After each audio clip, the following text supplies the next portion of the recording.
openly gay. That's left him open to threats and abuse, but soon he may have to hide his sexual identity.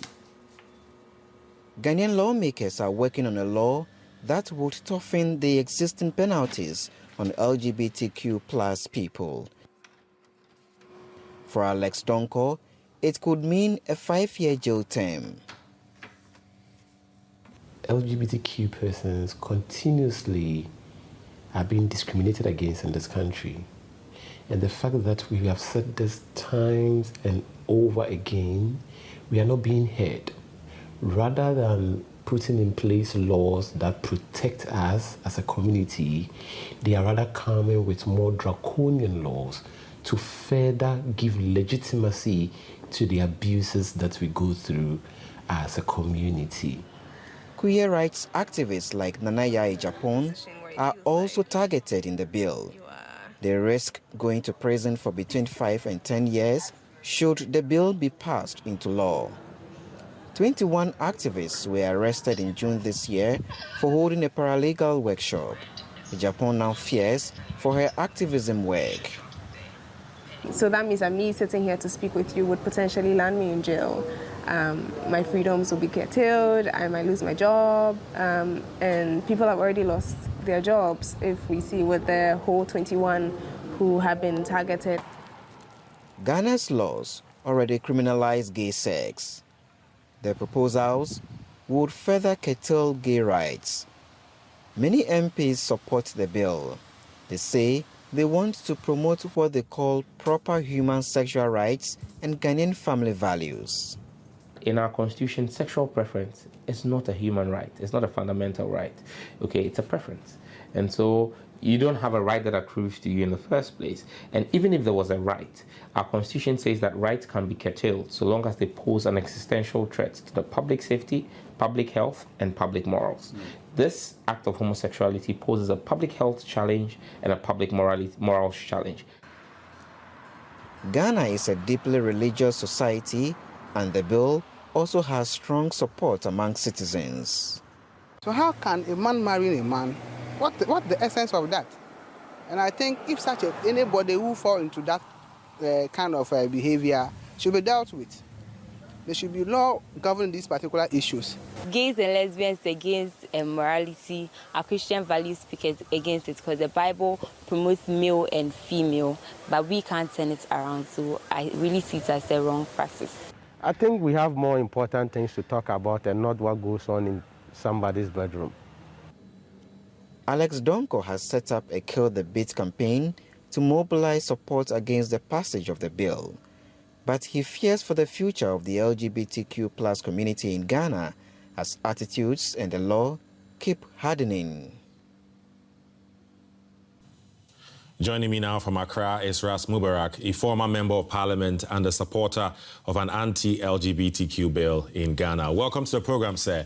Now, Ghana's laws already criminalize gay sex by forbidding, quote, unnatural carnal knowledge. Now, while that is already challenging, why is there a need to crack down on the community further? Well, I don't think it's a crackdown. What I think is happening is to have far-reaching laws that would deal with the very diverse nature of LGBTQI plus activities. What the bill does is to prohibit any form of propaganda, advocacy, promotion of, any LGBTQI plus activity through the media. Because very recently, we have seen instances where there have been attempts, by some persons or groups to promote LGBTIQ plus activities in the country. And we feel strongly that it is at variance at, our cultural, our customary laws and traditions. Okay. So here's the thing. You say it's not a crackdown, probably a different choice of words for you, but people that are associated with the community or even vouch for the community or members of the community could be in jail for years just, by being what they are.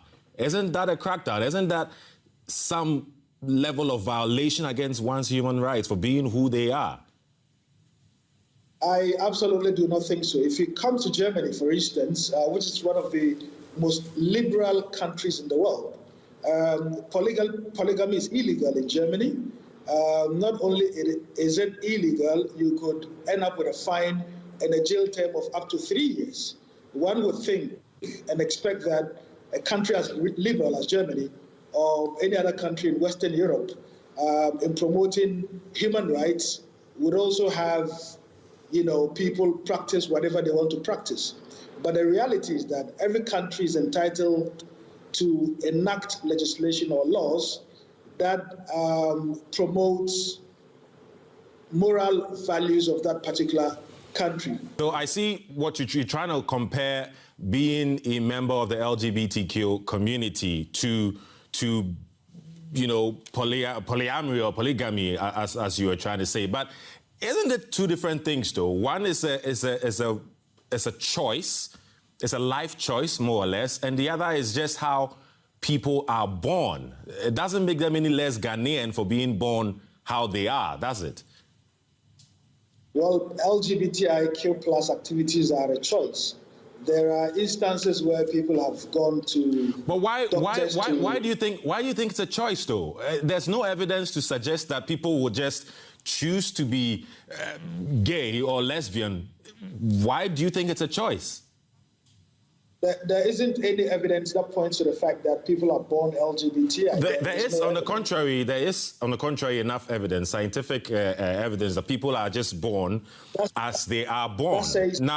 Now in Ghana, give me a good reason why, knowing how challenging it is to be a member of that community in Ghana, give me a good reason why someone would say, hey, I will just choose to be a member of the community. Why?